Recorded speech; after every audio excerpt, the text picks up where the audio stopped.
Tape 3, Healthful Living, page 138. Students sent to school to become evangelists, ministers, and missionaries to foreign countries have received the idea that amusements are essential to keep them in physical health, when the Lord has presented it before them that the better way is to embrace in their education manual labor in place of amusement. The education to be obtained in felling trees, tilling the soil, as well as in literature, is the education our youth should seek to obtain. Farther on, printing presses should be connected with our schools. Tent making also should be taken hold of. Buildings should be erected, and masonry should be learned. There are also many things which the lady students may engage in. There is cooking, dressmaking, and gardening to be done.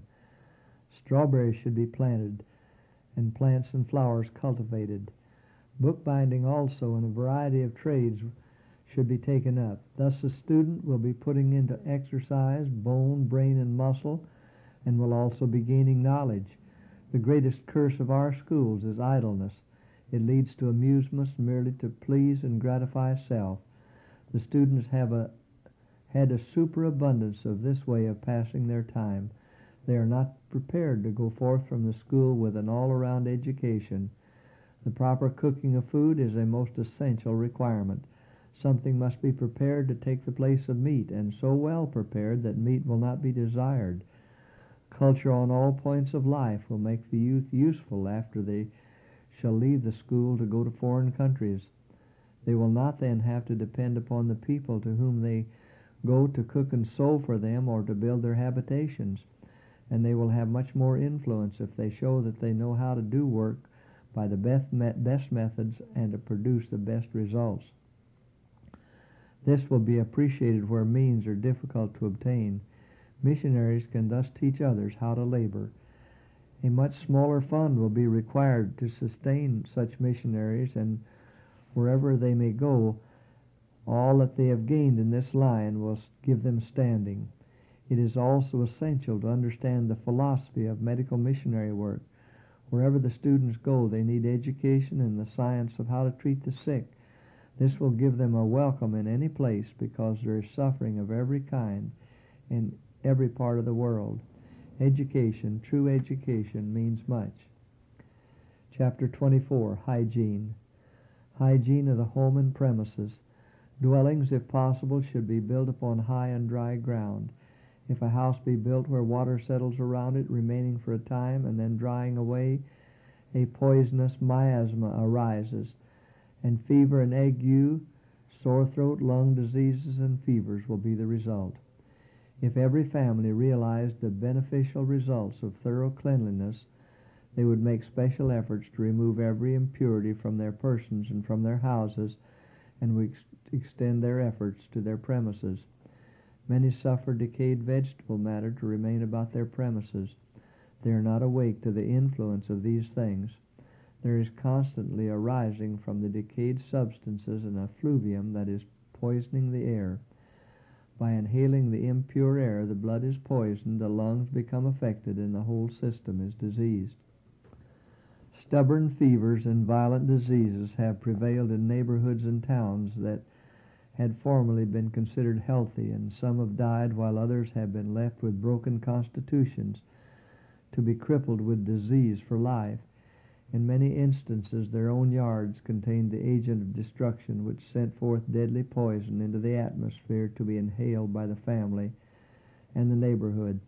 The slackness and recklessness sometimes witnessed is beastly, and the ignorance of the results of such things upon health is astonishing. Such places should be purified, especially in summer, by lime or ashes, or by a daily burial with earth. Shade trees and shrubbery too close and dense around a house are unhealthful, for they prevent a free circulation of air and prevent the rays of the sun from shining through sufficiently. In consequence of this, a dampness gathers in the house. Especially in wet seasons, the sleeping rooms become damp, and those who sleep in the beds are troubled with rheumatism, neuralgia, and lung complaints, which generally end in consumption. Numerous shade trees cast off many leaves which, if not immediately removed, decay and poison the atmosphere. A yard beautiful with scattering trees and some shrubbery at a proper distance from the house has a happy, cheerful influence upon the family, and if well taken care of, will prove no injury to health. Rooms that are not exposed to light and air become damp. Beds and bedding gather dampness, and the atmosphere in these rooms is poisonous because it has not been purified by light and air. Various diseases have been brought on by sleeping in these fashionable, health-destroying apartments. Sleeping rooms especially should be well ventilated and the atmosphere made healthful by light and air. Blinds should be left open several hours each day, the curtains put aside, and the room thoroughly aired. Nothing should remain even for a short time which would destroy the purity of the atmosphere. Sleeping apartments should be large and so arranged as to have a circulation of air through them day and night. Rooms that are not freely ventilated daily and bedding that has not been thoroughly dried and aired are not fit for use. We feel confident that disease and great suffering are brought on by sleeping in rooms with closed and curtained windows, not admitting pure air and the rays of the sun. The room may not have had an airing for months, nor the advantages of a fire for weeks, if at all. It is dangerous to health and life to sleep in these rooms until the outside air shall have circulated through them for several hours, and the bedding shall have been dried by the fire. Unless this precaution is taken, the rooms and bedding will be damp. Every room in the house should be thoroughly ventilated every day, and in damp weather should be warmed by fires. Every room in your dwelling should be daily thrown open to the healthful rays of the sun, and the purifying air should be invited in. This will be a preventative of disease. If all would appreciate the sunshine and expose every article of clothing to its drying, purifying rays, mildew and mold would be prevented. The confined air of unventilated rooms meets us with sickening odors of mildew and mold and the impurities inhaled by its inmates. The emanations from damp, moldy rooms and clothing are poisonous to the system. Hygiene of the person. Strict habits of cleanliness should be observed.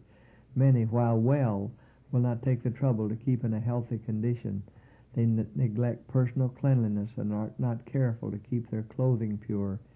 Impurities are constantly and imperceptibly passing from the body through the pores, and if the surface of the skin is not kept in a healthy condition, the system is burdened with impure matter.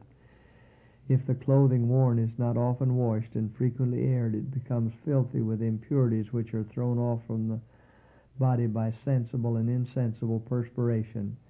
And if the garments worn are not frequently cleansed from these impurities, the pores of the skin absorb again the waste matter thrown off. The impurities of the body, if not allowed to escape, are taken back into the blood and forced upon the internal organs. In regard to cleanliness, God requires no less of his people now than he did of ancient Israel. A neglect of cleanliness will induce disease. The 10 Commandments spoken by Jehovah from Sinai cannot live in the hearts of persons of disorderly, filthy habits. If ancient Israel could not so much as listen to the proclamation of that holy law, unless they had obeyed the injunctions of Jehovah and had cleansed their clothing, how can that sacred law be written upon the hearts of persons who are not cleanly in person, in clothing, or in their houses? It is impossible. Their profession may be as high as heaven, yet it is not worth a straw. All who meet upon the Sabbath to worship God should, if possible, have a neat, well-fitting, comely suit to wear in the house of worship. It is a dishonor to the Sabbath and to God and to his house for those who profess that the Sabbath is holy of the Lord and honorable to wear the same clothing upon the Sabbath that they have worn through the week while laboring upon their farms when they can obtain other.